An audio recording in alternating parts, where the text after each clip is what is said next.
Look closely at human eyes from around the world, and you will notice something.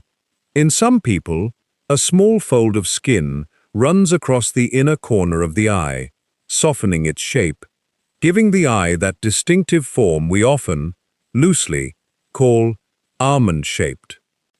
It is one of the most recognizable features on the human face. Most people carry an instant, unspoken assumption about where it comes from, that it belongs to one part of the world, one group of people. That assumption is wrong. And the real story is far stranger and far older than the one we tell. Because this fold of skin appears in the frozen far north, in the high deserts of Asia, and also among people living under the sun of the Kalahari in southern Africa, who have never had anything to do with any of them. So the question is not really, why do some people have slanted eyes? The question is, what could possibly make the same feature appear, again and again, in places that could hardly be more different? First, let's be precise about what we are actually looking at, because the everyday words are misleading. The eyes themselves are not slanted. The eyeball is the same shape in every human being on Earth. What changes is the skin and soft tissue around it. The feature has a name, the epicanthic fold. It is a small fold of the upper eyelid that covers the inner corner of the eye. Often, it comes together with a fuller layer of fat in the eyelid and a flatter bridge of the nose, and together, those give the eye its characteristic appearance. It is not a different eye. It is the same eye, wearing a slightly different covering. And that covering, it turns out, may be doing a job. Now the fact that quietly destroys the simple story. If the epicanthic fold were simply the mark of one people, it would appear in one place. It does not. It is common across East Asia, Central Asia, and Siberia. It appears among the Inuit and other peoples of the Arctic. It shows up in parts of Southeast Asia and among many indigenous peoples of the Americas, which makes sense, since their ancestors came from Asia. But it also appears, clearly and commonly, among the Khoisan peoples of southern Africa, hunter-gatherers of the Kalahari, whose lineage is one of the oldest and most genetically distinct on the planet. These groups did not share it because they were related. The Kalahari and the Arctic are about as far apart, in every sense, as two human worlds can be. If they both arrived at the same feature, they arrived at it separately. And in biology, when the same solution appears in unrelated lineages, it usually means the environment asked the same question. So what question was the environment asking? For a long time, the leading answer was cold. Picture the world of the last ice age in northern Asia and the Arctic. Wind, blowing snow. A sun that, low on the horizon, glares off the white ground, straight into your face. In that world, the eye is exposed and vulnerable. The idea is that a heavier, fuller eyelid with more insulating fat and a fold that narrows the exposed surface offers a measure of protection, shielding the eye from wind, from cold, and from that brutal glare off the snow. Squint slightly, and you cut the light. A natural fold does a little of that for you, all the time. It is a genuinely plausible idea, and for cold northern populations, it may well be part of the answer. But it cannot be the whole answer, because it does not explain the Kalahari. The Kalahari is not cold. It is hot, bright, and dry. And yet the same feature appears. This is where the story gets more interesting, because it suggests the fold is not really about cold at all. It may be about light and exposure in general. A desert has its own version of the Arctic's problem. Intense sunlight, glare off pale sand, and fine wind-blown grit and dust. In both worlds, the white glare of snow and the white glare of sand, a narrower eye opening, and a fold that shades and shields, could be an advantage. If that is right, then cold and desert are not two different explanations. They are two versions of the same one. Environments with harsh light and airborne particles, where a more protected eye simply did a little better, generation after generation. This has a name, and it is one of the most beautiful ideas in all of biology: convergent evolution. It is what happens when unrelated lineages, facing a similar challenge, independently arrive at a similar solution.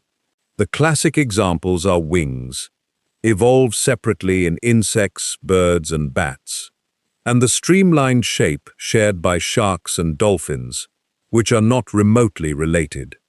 The epicanthic fold may be a small human example of exactly this. Different populations, on different continents, under skies full of harsh light and blowing particles, each drifting toward a slightly more protected eye. Not because they shared ancestors, because they shared a problem. If that is true, then this feature is not a badge of one people. It is a record of an environment, written on the face. Now, honesty demands a pause here, because this is a place where confident stories outrun the evidence. The truth is that the epicanthic fold is not fully explained. The cold protection idea and the glare and dust idea are hypotheses, supported by where the feature appears, but they are hard to prove directly, and not every scientist agrees on how much of it is adaptation at all. Some of the fold's distribution may come down to other forces entirely: genetic drift, where a trait spread simply by chance in a small founding population can carry a feature across a whole descendant people without it doing any particular job; and sexual selection, where a feature spreads because it is found attractive, may also have shaped it in ways that have nothing to do with survival. The most likely truth is that it is some mixture of all of these, in proportions we do not yet fully know. Anyone who tells you they know exactly why the fold exists is telling you a story, not a fact. Step back, and there is something worth holding on to in all of this. Every human being alive descends from small groups of dark-skinned Africans who lived not so very long ago. Every visible difference between human populations today, skin, hair, the fold of an eyelid, is a thin, recent layer painted on in the last tens of thousands of years, as our ancestors spread into deserts, forests, mountains, and ice. These features are shallow. Under them, the machinery is identical.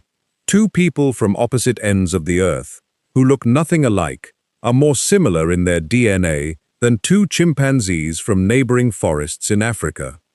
The differences we notice most are, biologically, among the smallest we carry. So what is the epicanthic fold, really? It is not a mark of a race. It is not a sign of where someone stands.